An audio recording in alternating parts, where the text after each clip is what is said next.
I want to talk all about this show. I want to talk about your characters. I want to talk about your careers so far because I am extremely excited about the party. For a little bit of context, I've been playing D&D for over 20 years.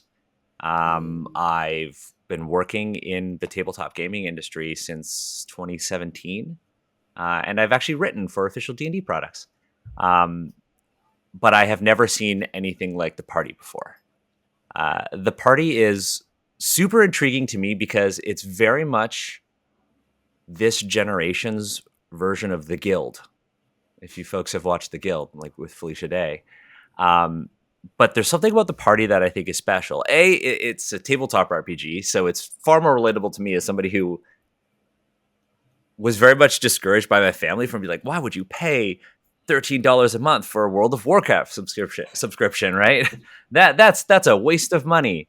But like, oh, you're reading D&D books? Okay, cool, that's fine. Oh, D&D's helping you with your math? Cool. You need the help anyways, Daniel. But I think the party is also really important and more relatable to me because there are like two Asian characters in it, played by you folks. And your characters, without any spoilers, because this series deserves to be watched without any spoilers, your characters are very different from other Asian characters that you see in media. They very much break a lot of the stereotypes that we see. If you disagree, like I'd love to know why, but for me, I've never seen characters like that before. I've never seen characters that I can relate to. I've never. It's same. Iba is just a male guy, but come here. It's okay. It's okay. Sorry. I'm gonna. Uh, I might keep that in. he's Terrifying. wonderful. He might make Oh, an appearance behind me. He's beautiful, that's and totally okay. That's totally. I'm like, you know what? I want to talk about how important this series is, and your dog's just like, fuck no. I'm gonna go kill the person outside of our home. Um. Oh. um. oh, But yeah, as I was saying, like, you know, it was refreshing to see your characters. It was refreshing to see real people, not fantasy characters. It was your characters were real people, trying to live their lives, and I think that was what really drew me into the series. Like, I consume a lot of D&D content. Like, I love D&D. buddy, So does your don't dog. do that, please. But See my reactions that's real quick. totally okay. That's totally okay. High decks. Um, but there's something about the party that is more than just D&D. It was relatable. Like it could have been board games. It could have been video games. It could have been anything. But I think the stories, the individual character stories were just so fascinating and I think anybody can really get into it. Like I'm going to have my partner watch it and she's only played D&D a handful of times and I think she'll still enjoy it. So with all of that said, I am super excited to have you on like the podcast with me. I am happy that your dog is also with us.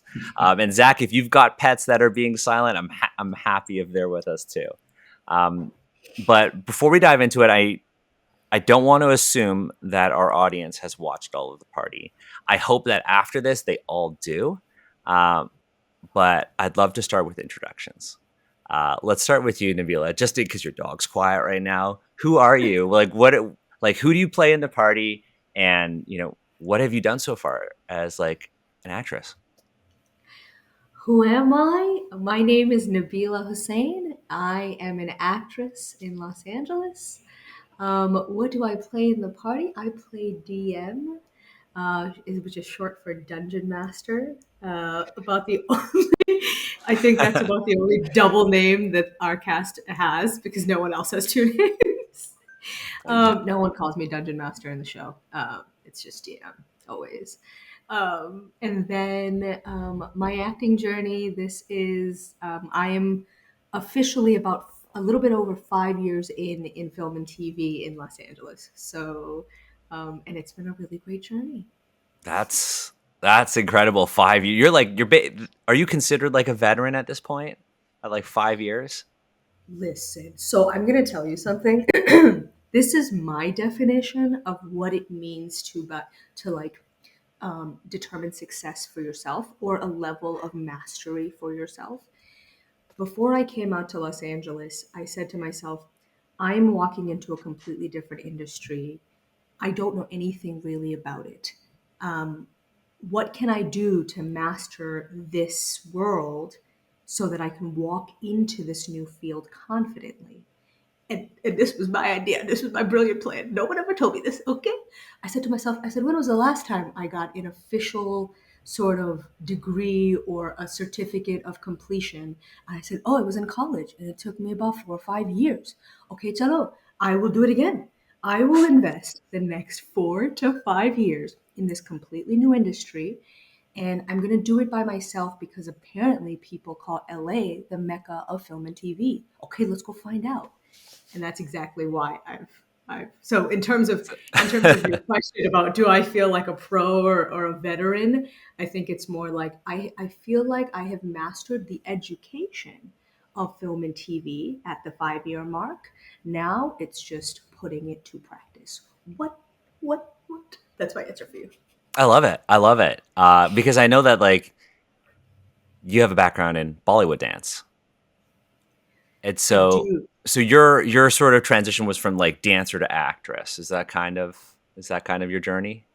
Almost there, Daniel. We're getting deep. Okay, we're getting. I have a bachelor's degree in civil and environmental engineering, and I worked as a roadway designer in the transportation sector That's awesome. for about 7 years before I moved over. So around the same time is when I got the opportunity to act on TV.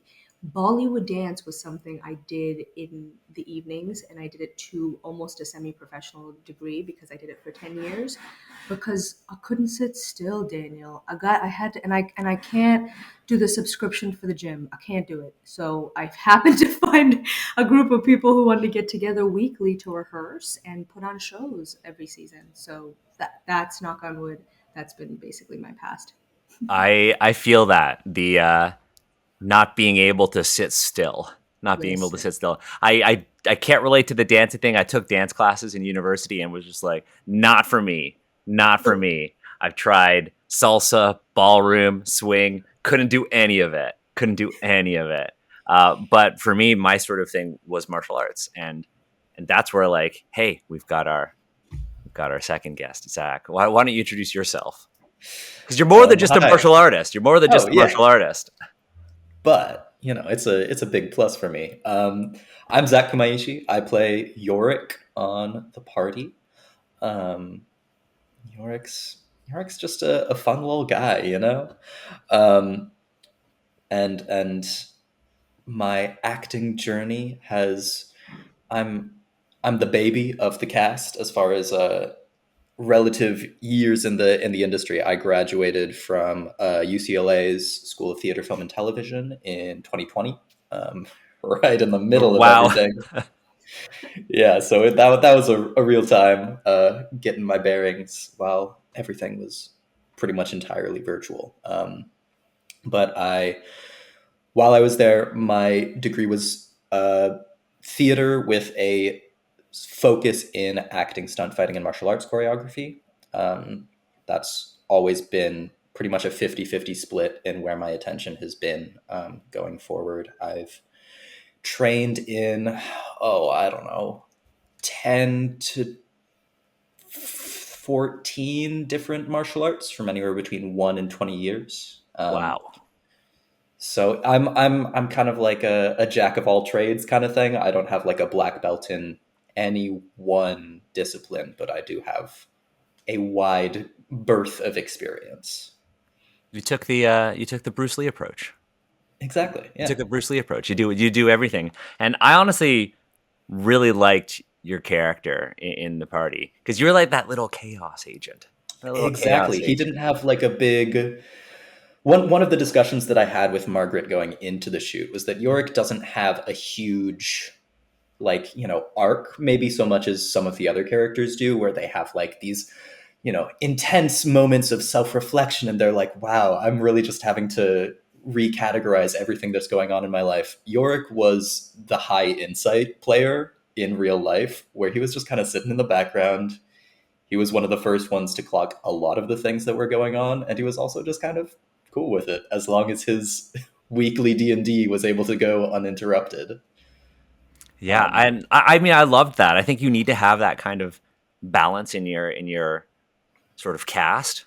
But Mhm. what I also like loved the most about your character was that you really don't see Asian characters that are, trying to be actors, that have all of these like other side hustles, that are seen as desirable, that are seen as characters who are, trying to romance others. Like I years ago I got to interview Simu Liu before he was Shang-Chi.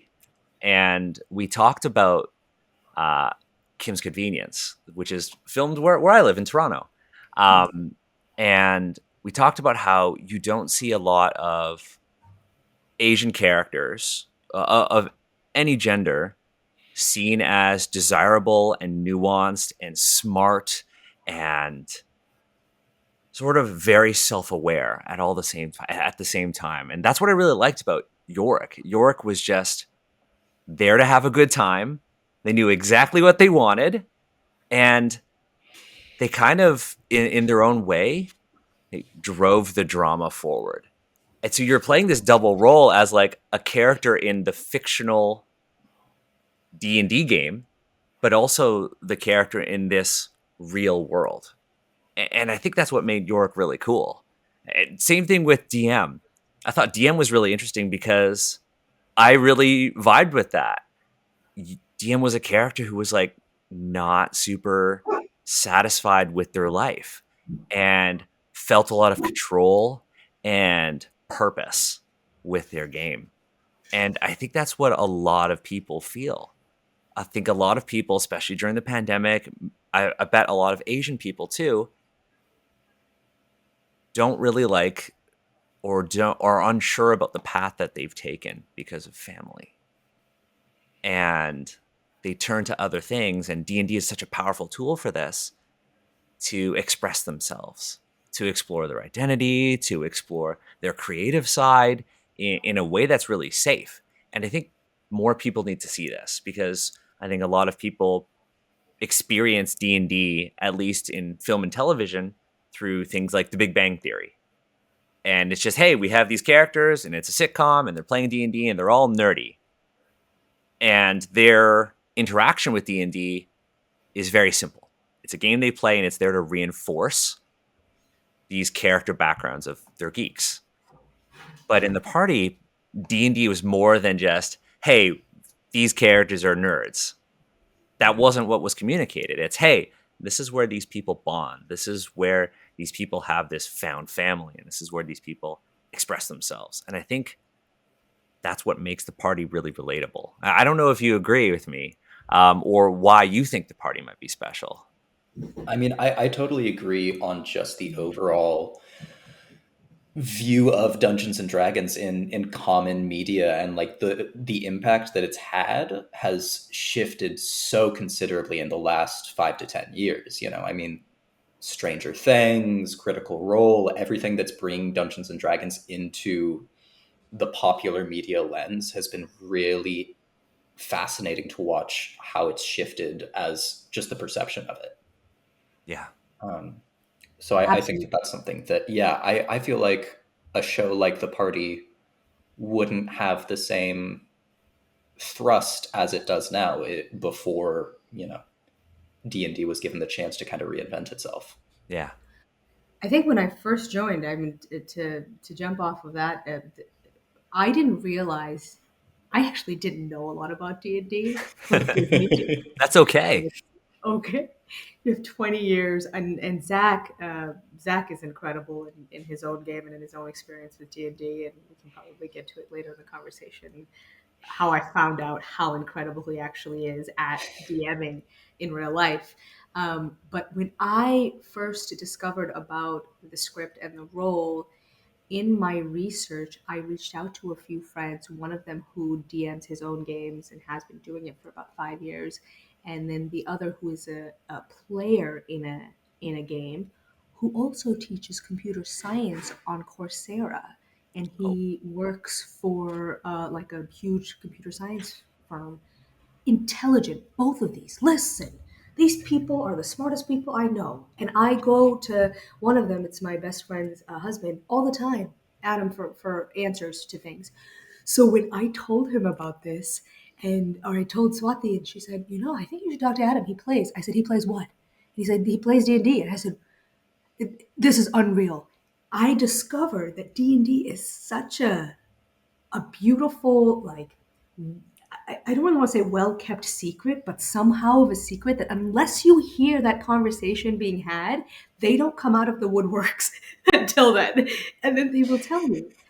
And then I went into a deep dive and I said, oh, this is actually a game that has inspired many of the shows that we grew up on and raised us for the last 50 years, like Game of Thrones and everything else. And so when you get down to the root of it and you're playing with your own friends, which I have the incredible opportunity of playing now, we play with the cast, you don't know it until you're at that game, like why this is such a phenomenon. So um, I've my worlds have opened and many doors have opened since then, and I'm really grateful. But that moment of discovery, Daniel, I gotta tell you, there's nothing like it when you're like, oh, that came from this. I knew they were insane. How did you come up with all of these things? Like your imagination's epic, and then you're just so delighted to find out the source. yeah, absolutely. I mean, D&D has the story of D&D is very interesting because it comes from wargaming in the 60s, and even further back, the tradition of designing war games for military use. It goes back really far. You could even say, since you play the dungeon master, I like to say DM stands for dramatic manager because you're managing drama. Um, but the first dungeon master, some might say the first ever DM, his name's David Wesley, and he invented a game that is very much improv called the Bronstein. He invented it in 1969, and I think it would be. I think more people should do this because in the Bronstein, essentially everybody gets a character sheet, but your character sheet is just, hey, this is your name, this is your identity, and these are your objectives, and every person gets one, and you play the inhabitants of a fictional town originally called the Bronstein. It was like this sort of medieval town, and the referee or the dramatic manager would essentially tell everyone, hey, this is a scenario, and people in the room up to 24 were free to essentially try to improv and role play their way to meet their objectives by, forming alliances, whether they be false or not. And at time intervals, people will write down orders for their characters and hand them into the referee, who would then move the board around. And this is kind of where the tradition of role playing at the tabletop came from. And one of the co-creators of D&D, David Arneson, was a really big fan of the Bronsteins. And that kind of eventually became Dungeons and Dragons. So I thought it was really cool seeing, Yorick in a very dramatic way trick everyone into going to an improv class. And I was like, the folks who wrote this and the cast all really get it. Because Yorick was like, oh, if we're going to play better, we're going to improv. And there was even that scene when Jean is like, I'm going to teach you how to min-max. I'm going to teach you how to optimize your character. And Yorick's like, you did the right thing for the story. And I thought that this was just such an accurate depiction of what D&D is. Because, Zach, you mentioned Stranger Things. You mentioned, we talked about Big Bang Theory. We talked about Critical Role. But I think what you folks did with the party was the most realistic look at what D&D was. Like the drama between the players, how close the DM holds their story to their heart. Like it's probably the best way to introduce someone to D&D, in my opinion, because of your performances, because of the way your human characters are. And I really love that. So I just wanted to sort of tell you how much I appreciated the work that you did. But I had a sort of a hard question, or maybe this isn't a hard question, depending on how much thought you put into this. Before we kind of started the recording itself, Nabila, I told you that I had watched every episode of like this 2017 web series you did called Brown Girls. First of all, incredible. Put that on the record for the recording. Everyone should watch it. I signed up for an account to watch all of it on the website. And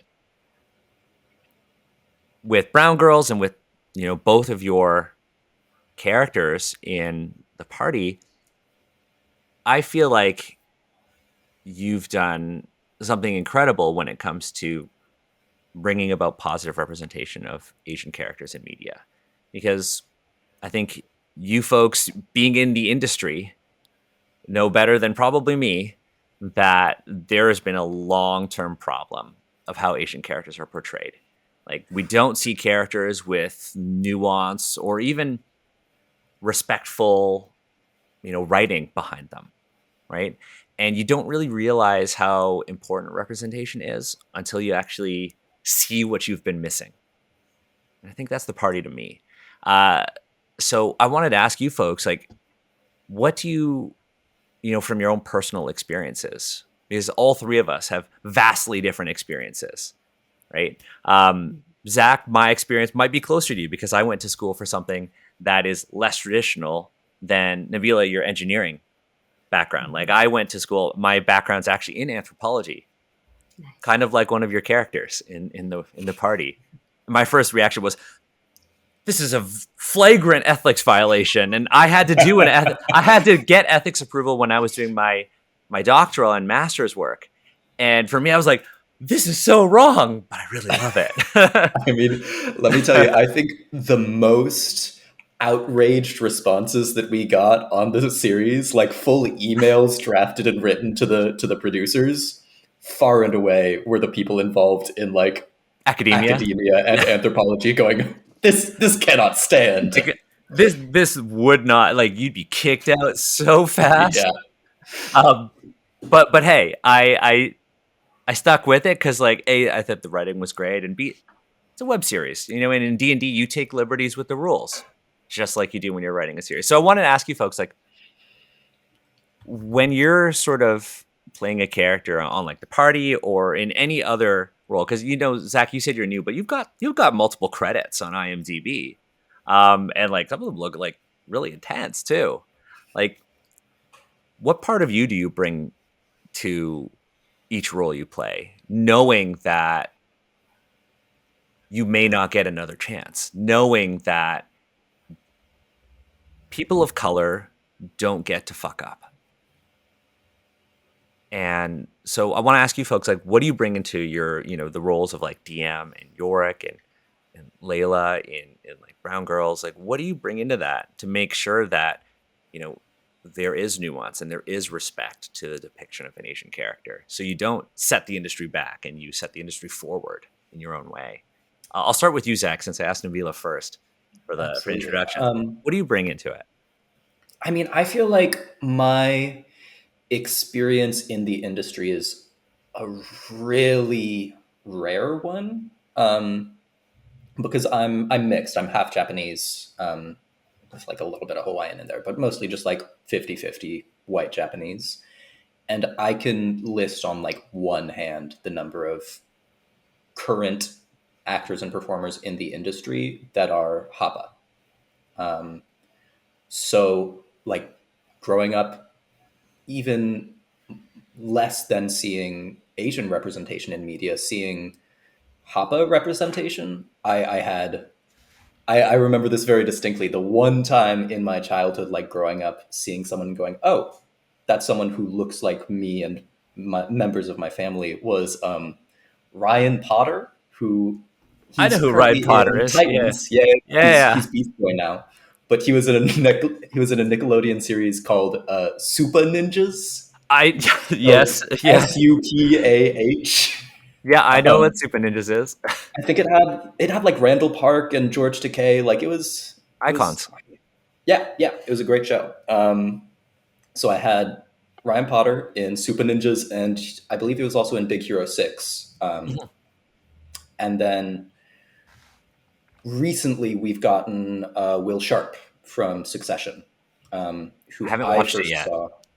I haven't either. I first saw Will Sharp on a Netflix series called Giri Haji, which, if we're doing shout outs, so good. There's a lot of, it's a bilingual like family drama kind of thing, Japanese English, and it has like queer storylines and mixed storylines, and it's so good. But like that was it for me, right? That was pretty much all of the representation that I saw of people who looked like my story. And so, you know, the mirror side of that is we get people like Emma Stone and Scarlett Johansson who are just like, I'm mixed. Oh, I'm part Asian, right? the Like Emma Stone in one was so egregious. yeah. Well, I So don't even bad. remember the movie, but I've seen the clips of just like, since Hapa people can be white passing, having white people passing as Hapa, it's just so, it's a small niche that we occupy. Yeah, and it's something that we've talked about a lot on the podcast. We've actually done like 4 hours of content on mixed representation in D&D and how that is super complicated too. And we have like this ongoing sort of love in our community for Keanu Reeves, who is who is he is I know his father is Native Hawaiian, and on I believe his paternal father's side there is some Chinese Hawaiian as well. So for me, like Keanu Reeves is like, ah, yes, and he grew up in Toronto too. So like I get it when we find a handful of actors who we feel like we're close to, or who have experiences similar to ours, or who we just want to root for because we want to see them succeed, because if they succeed, more Asians will succeed. That's why I think John Wick is really cool, because like this is an Asian hero who's just fucking everyone up, in this blockbuster franchise that will call for more Asian actors to have interesting roles and more stunt workers like you to very much transition from doing stunt work to directing and writing, because the directors of John Wick were both stuntmen. Yeah, Um, exactly. And I mean, it's also, John Wick, I feel like it's also so impactful and so interesting because he's not the like orientalized vision of Asian people in stunts, right? He's using like, I think they call it gun fu, but like it's a yeah, lot of mixed, grounded, heavy action as opposed to like, wire work and aerial flips and doing all that sort of thing that you see traditionally in like Asians in stunt roles. yeah, it's not a wuxia movie. Um, Exactly. I've actually got a question related to that, and then I do want to go back to the original one for you, Nabila, as well. Mhm. It's how I kind of feel about Shang-Chi. Um, I think that Shang-Chi could have been a far more impactful movie and story if he didn't have to go back to China to be a superhero. If that story took place in San Francisco, and if his father was, still Tony Leung, the icon, but if his mother was maybe white, and if Shang-Chi was a mixed character, and if the entire story took place in San Francisco, I think that could have been a deeply resonating story for more people. I don't know if Yeah. you I agree with mean, that. I totally agree. Just because I feel like so often in media, when telling stories with, I mean, I feel like this goes with pretty much uh, any demographic, whether that's LGBT or any specific racial demographic. The story, when casting a person of color, has to revolve around, their cultural experience, and Shang-Chi was written, I don't know when the comic was first published, but A long, long time ago. I think the character's it's been around for it's a an while. old story, right? And so I think that's just such a direct correlation of being like, we're going to write, a Chinese superhero, and so then everything about the character must be coded as like a Chinese character, right? When in reality, it's so much more complex and nuanced. Where you have, I'm like a fifth generation Japanese, so like my family has been around, and there's so much more to our history than Japan. Like that was such a footnote in our story and my history. Um, and that's not really something we see. It's always like first generation immigrants, even in a lot of popular representation, right? Like, I mean, I'm trying to think. We had Seeing or Turning Red. We had Oh, Everything Everywhere All at Once, and so much of those very good, impactful media, but it's all first, second generation, right? yeah, yeah. I selfishly, Turning Red is just for me so good because it's set in Toronto, and I wept when I first watched that Oh movie. yeah. We Towards the end, there's that scene when they kind of go into that other world, and I had to pause the movie, and I cried for like 10 minutes. I just because it was I had never seen myself like that. Yeah. Um, but we need more stories like that, and I think with Everything Everywhere All at Once succeeding, we're going to see this. A24 just needs to do more Asian stuff, and my hope is that with the Marvels coming out and Kamala Khan, we're going to see even more characters like that. And even with Across the Spider Verse, we have Spider Man from India now in that movie. Yeah. And I mean, I think this is going to bring about more interest in casting Asian actors in more nuanced roles that are not just you're an Asian kung fu master. You can be this, you know, I was about to. You can't be this Asian kung fu master. You could be this assassin like John Wick, or you can be the stoner Asian like Randall Park and Always Be My Maybe. That for me is a really important one. Um, but I want to go back to you, Nabila, because I do want to talk about Brown Girls as well. But I wanted to like circle back and ask the original question about like what did you bring into the character of DM? Yes. Okay. I was prepared to answer. I continue this conversation in so many ways We because can wherever you want this to go. this is such a wonderful discussion, but I'm going to rely on my training of answering your questions directly. That's kind of my first. Okay. If you've ever met anyone in a technical field, one of their first instinct is to be of service to the question that you are asking. So if you immediately ask a question, I will immediately answer that, and then if I'm skilled enough, veer into beautifully going into the other conversations. I found out, listen, after coming into the entertainment industry, that they do that sort of first, and that is the art. If you ever want to chat with me about an hour long discussion about the difference between the technical world and the artistic world, I will tell you so many things. I'm very curious about the artistic work because so my day job is I work in tech as my day Yes, job, and yes, I do this podcast and RPG design as like yes. a freelancer. So I don't know about the artistic side, which is why I'm Well, so curious about the work that you both have done.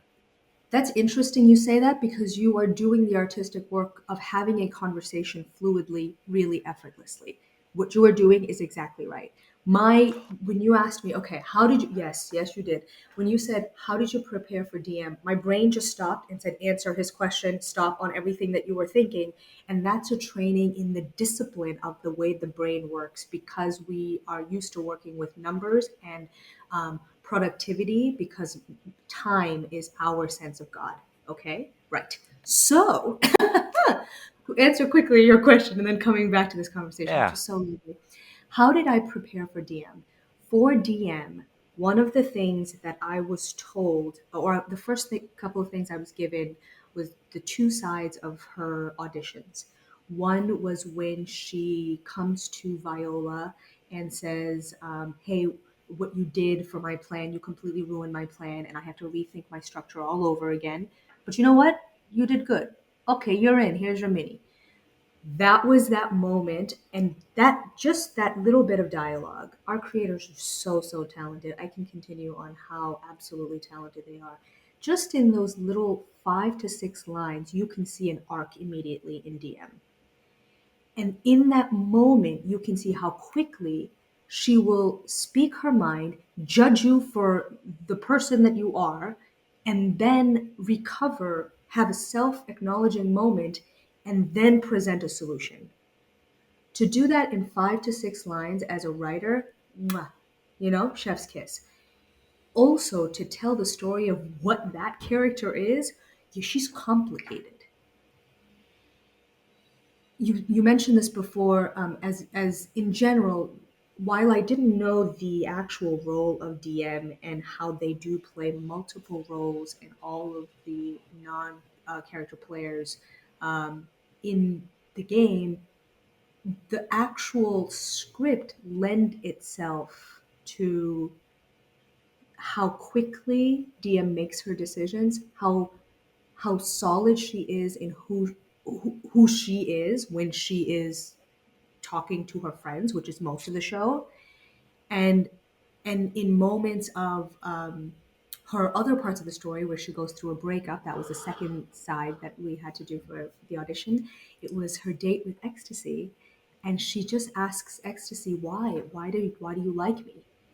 So here's DM who knows exactly what she's doing and how to talk to all of her friends, and yet when someone says I like you, she gets very insecure about why. I tell you, just from those two sides alone, I figured her sense of being out. She's someone who's coming of age into her own sense of confidence. She might have her things in order. She might pay her rent. She has a job. She wakes up. She organizes things. She's really good at being creative and imaginative and knowing how to host really well. But she does not know why she is worthy. Hi. Yeah, and I feel like every Asian person listening to this is just like, oh, oh. It's that scene when it's that improv scene when everybody's getting stabbed. It's like, am I? And I mean, you even open this conversation with like, how did I? What is success? This is my definition of success. I think it's something that like we all struggle with, right? It's like Yeah. we never feel like we're doing enough. We may feel like we're checking off all the right boxes. We may feel like, we're making enough money. We're pleasing the right people, but we're never thinking about ourselves. We're No. never thinking about ourselves. And I I could see that in DM, and I could see that in Layla, who you played in Brown Girls, which Yes. first of all, it's an achievement because like that series got nominated for a primetime Emmy for outstanding short form comedy or drama. Because I think the two characters were like so similar. I could totally see that as like a prequel. I thought that episode 4, the episode where Layla's family member comes and visits, and Mm-hmm. they have that really tender moment where Layla sort of like comes out, Mm-hmm. and I thought that was just so human. It was so beautiful that Layla was kind of assuming the worst of their family, and their family going, "Cool, yeah, that's okay, yeah. So what?" And I really loved that, and I want to see more of that in media that I consume. I want to see more vulnerability. I want to see characters like DM who may kind of have everything all together, but tying everything together, everything is bound together by tape. Yeah. Or they've got all of this trauma that they've collected with their ex, right? With their sense of belonging in their community, or how their D&D group functions as kind of their therapy. Correct. And you don't see that. You don't see that if you watch Critical Role. You see a group of people who are very, very good actors, playing D&D at the highest level on a beautiful set. You don't see the scheduling conflicts. You don't see the personal drama. You don't see we don't like this new person, or we don't see how one person may try to guide a new person on how to play the game their way. We don't see that. And I think that's what makes the party so interesting.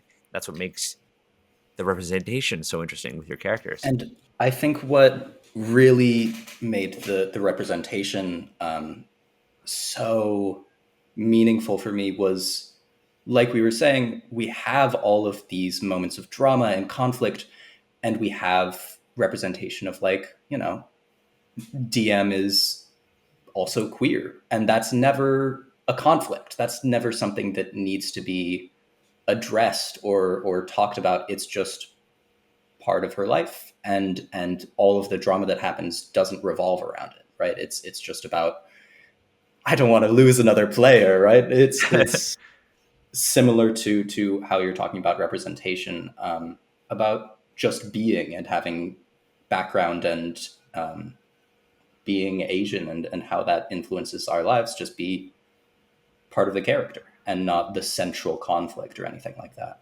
Yeah, your character's identity is more than just the perception of your culture, right? You talked about how Exactly. you are, what you said, you were fifth generation. I believe so, yeah. What does that mean? Because it's not like your character is speaking Japanese. It's not like your character is eating Exactly, Japanese yeah. food. Um, And that's something that, processing just in general has been so complicated for me, because my family, past my great grandparents, didn't really grow up speaking Japanese. My grandparents lived on the Hawaiian Islands during World War II, so learning Japanese was not a big part of the culture. So I feel like culturally, my dad's side of the family is much more Hawaiian than they are Japanese, even though, if you were to take a 23andMe, it would probably say something different. yeah, and I bet your family's experience, your family's Japanese experience, was very different from, well, people in Japan, especially if they were in America during World War II, Yeah. right? Yeah. That's a very that's a unique experience that a lot of people A, don't see in media, and B, Yeah. don't think And about.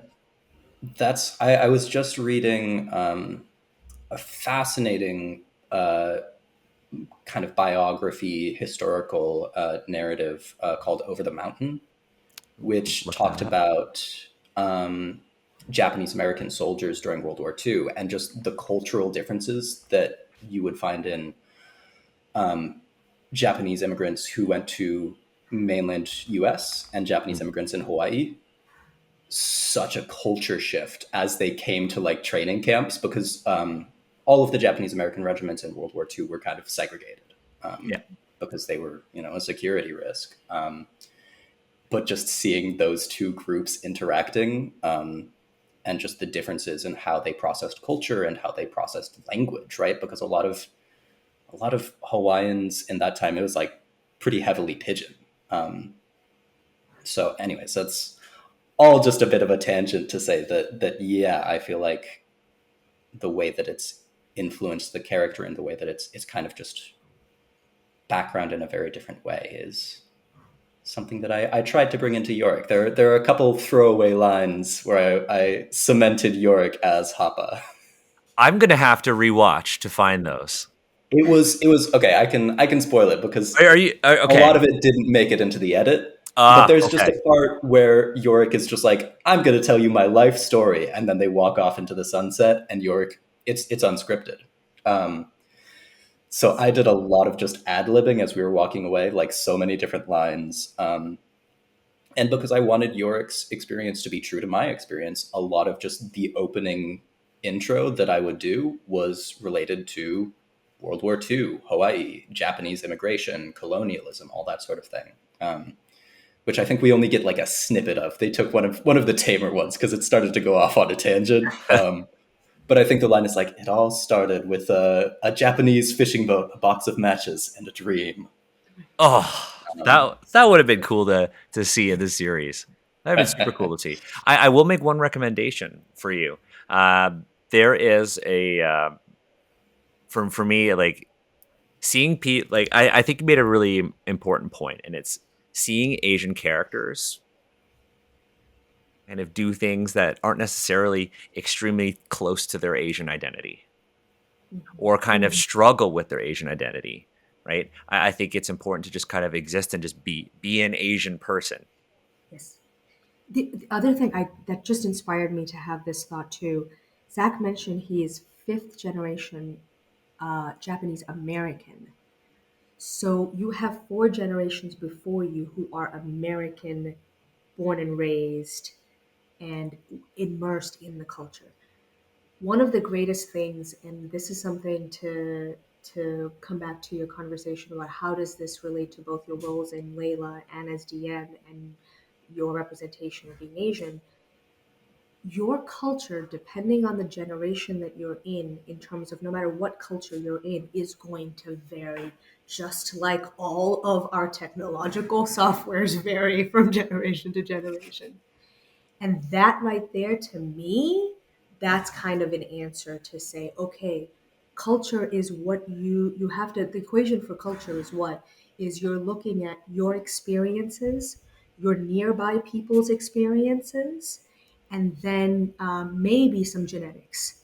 And when I say genetics, I mean there's certain foods that certain genetics maybe it doesn't like pair well with.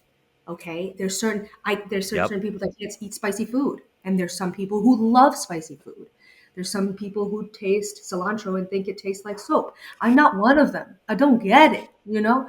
So like, so that's to me, we live for a finite amount of time, and to think this is I'm gonna get to you. You might not like this, or you might love this, Danielle. I think I'm Is gonna love it. okay, good, good, because it's to say like how do I say this? I had a world literature teacher in high school who once, when I wrote an essay, I wrote something like, "Well, everyone in the world is talking about this one thing, okay, whatever I was writing about." Mr. Mateo, he said to me, "Nabila, do you know everyone in the world?" I said, "Excuse me?" And I went to Cambridge Public High School. What best school in the world? Anyway, and I said, "Excuse me," and we were bad. Half of the kids we just would talk back to our teachers. It was really fun. I said, "What do you mean?" And he said, "Do you know everyone in the world?" I said, "What does that have to do with any my sentence?" And he said, "You wrote in your paper, everyone in the world thinks the same way. I'm asking you, do you know everyone in the world?" I said, "No, but my mom talks like this, and she's, so she probably knows everyone in the world. And this is the first time I was actually critically thinking. Okay, stay here with me." And I said to myself, she said, "Well, I'll tell you this, at least in this class, you can only write about the things that you know. And if you do not know everyone in the world, you cannot write a sentence that says you know that everyone in the world believes something." I will tell you probably one of the best lessons I've ever learned, because I also got embarrassed in front of the class when I learned this lesson. I said to myself, okay, what does that mean when I speak about a demographic of people? Pause. And I think ever since then, I'd always done theater in high school and in middle school, and I was always a part of the entertaining and the dance and the theater stage community. Excuse me. Ever since then, I had always taken a role that I had received as a singular, independent person experiencing a singular, independent moment in their given circumstance. And ever since then, to be quite honest with you, the more I got into the industry, especially in the last 5 years, I thought that we would grow as a part of the industry the way that I grew back in 10th grade in Mr. Mateo's class.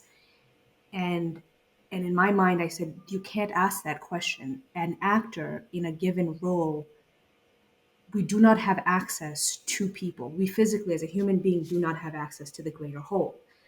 Um, so that's one thing, to ask an actor to speak on the greater extents of the demographics they serve. Now pause, fast forward, but then you get into the business side of things, because essentially our product is to serve the greater masses. What is called an audience? What is called, bringing a community to at large and making them feel seen for both mental health reasons, for confidence reasons, for establishing their dreams and what they think they could be that they had never thought about because no one in their family has done it. Um, so to set up dreams, that is big. You're developing their future culture. Okay, now we're coming down to, I guess, answering the question of um, DM and Layla and their being Asian and them experiencing everything that is actually very almost like fourth, fifth, sixth generation American, in my opinion, the contents of being queer and being of multiple different multiple different identities in terms of their work and their work-life balance and living independently even. The concept may not be um, being queer and being multifaceted may not be um, in the forefront of the media, of all of the worldwide media that there is. It may just be America that's leading the force on this. I say that to say, for example, I'm from Bangladesh. Hmm. I was born in Bangladesh and I moved to the United States when I was about 8 or 9 years old, and I grew up in Boston. Okay, Bangladesh is like it's like 53 or 54 years old now. The country itself. Yeah. So one of the things that they're doing, they're fresh out of just trying to figure out how to manage and govern their country within 50 years. And while the culture is rich and the entertainment is rich, they're trying to find the representation of their own communities. And that might not look like the same as a fifth generation Asian in America. 100%. So that to me is where I have so much appreciation for the vast range of all of the media outlets that we have now available, and actually being very specific in terms of what audience we're speaking to, because just having Asian representation as a whole reminds me of being, scolded by my 10th grade teacher who's like, no, but you can't speak for all those experiences. You've got different generations, you've got different countries, you've got different languages, you've got different foods. You better have a bigger podcast. So 100%. I mean, I think the point here is that, we're not a monolith, right? And I think in order to have that sort of nuance, in order to have audiences feel seen, you need to have more than just three actors playing all of the Asians. And yeah. two of those actors can't be Emma Stone and Scarlett Johansson, right? Like, You're not gonna get the nuances, and yeah. you're and there's so many of us actors. It's all vessel. An actor's work is whatever we can do with our vessels. Hmm. My voice, my sound, my body, my appearance, and my work with the script is not the same as Zach's. And you are going to get a different performance out of Zach than you are out of Nabila. And so if you have a bunch of us telling, ready, first of all, an actor who's ready and prepared for the vessel to tell that story, you're going to get a lot of beautiful stories that these writers and creators can tell. 100%. And I think that's why we need to see more of this. Like, and I know that on the YouTube channel it said like season 1 of the party. And when I see somebody like a series say season 1, that means there's gonna be a season 2, right? Right? We are not officially disclosing any information. We're in talks with the producers, I should say, are in talks with a couple of different options to get a second season off the ground. It's just a matter of acquiring funding, whether we're going through Of course. a secondary producing channel, whether we're going for something more ground up crowdfunding. But we'll hear a lot more information, I believe, after the writer's strike ends. Of course. Yes, of course, absolutely. That is cool. That's cool. Like, I'm honestly like, I hope everything goes well for the writers with the strike. I think obviously like they are the sort of like the backbone of the industry. Like, stories can't be told without writers. But That's okay. Those were barks in solidarity with the union. Um, I hope to see a new season. When I found out that you have a martial arts background and doing stunts, I was like, oh, wouldn't it be awesome if in the scenes where they're in character in costume, we had like an action sequence. Let me tell you, I adore fantasy action. I think because I've worked in a lot of stunt adjacent roles, but I really love choreography and stunt coordination. Um, And I think, there's so much you can do. Like, I feel like that's one of my oldest influences is Avatar: The Last Airbender, right? Oh yeah. Is taking a magic system and really incorporating the physical martial arts aspects of it. Can't be beat. So So cool. Have you played the Avatar RPG? I've not yet, but I've heard some pretty good You things. you should play it. You should play it. I recommend it. Okay. I'm also excited for like live action Avatar and then the new animated stuff coming out because Yeah. I this is a completely separate conversation, but I think Avatar is a really interesting way, a really interesting example of how Asian cultures and Asian characters can be portrayed in a nuanced and respectful way by non-Asian creators. Because Yeah. Avatar was Yeah. created by two white guys. And it was so impactful, especially, in the early 2000s when that sort of thing wasn't that common. I think Avatar to me almost feels like one of the most true expressions of Asian cultures in like a fantasy genre, Yeah, um, in just a that's way that's respectful and true to like a lot of different cultures. I think that's something that's super rare. yeah. I think if we're talking about just like Western media, then like I definitely think it's groundbreaking. I definitely think you don't see a lot of that stuff. I mean, you've seen shows on like Disney, like Jake Long, American Dragon, Dante Bosco, um, who's also Zuko. Um, you there are like snippets of it, but I think Avatar is like a really good example of a fully fleshed out world, Yeah. where you see this sort of blending of Asian cultures, but in a way that isn't saying, "Oh yeah, there are samurai everywhere," because in the official D&D world, Karatur is like the Eastern realms, the official Dungeons and Dragons Asian world, and there are samurais and ninjas everywhere. But then things are Chinese, and then things are like South Asian, and it's just like extremely blended in a painfully Orientalist way.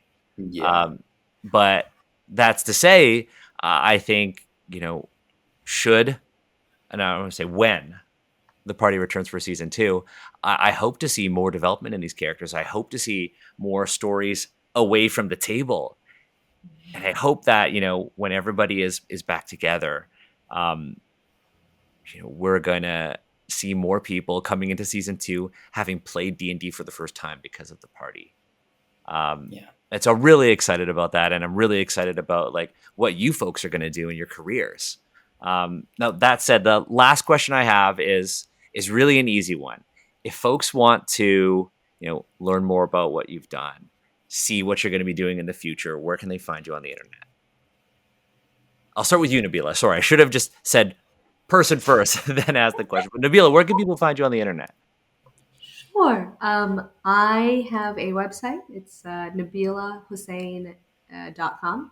And then I also have an Instagram presence. It's Nabila Hussein Official.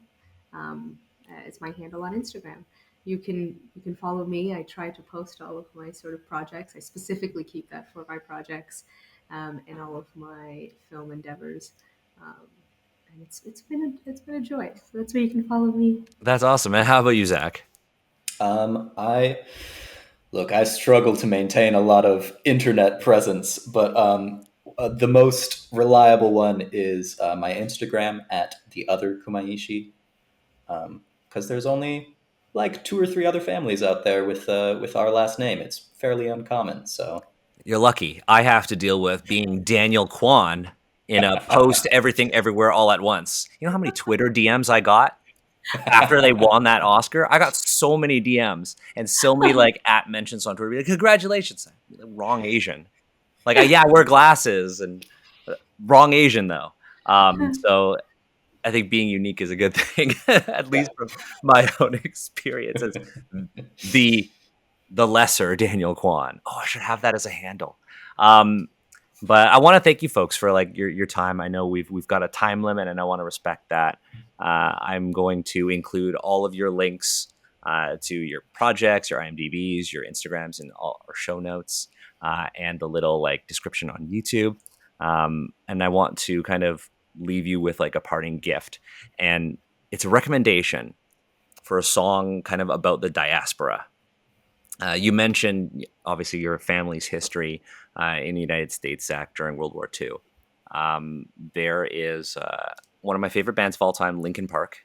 The rapper from Linkin Park, Mike Shinoda, did a sort of like a solo project under the name Fort Minor. And in 2005, on his album Rising Tide, there's a song called Kenji. And Kenji is about his family's experience being interned in the United States during World War II. And it is a deeply powerful song that actually has sound bites of his own father and I think his aunt talking about their experiences. And so I recommend that to both of you since it's extremely powerful. Um, and to the audience, like, please watch the party. It is incredible. The more views, the more power that the creators have in bringing about a season two, and in turn bringing about more nuanced Asian representation with your two characters. So that's it. Again, thank you for your time, and I look forward to just seeing you folks like thrive in your own ways. Amazing. Thanks so much for having us. You're Daniel, very this was welcome. a pleasure.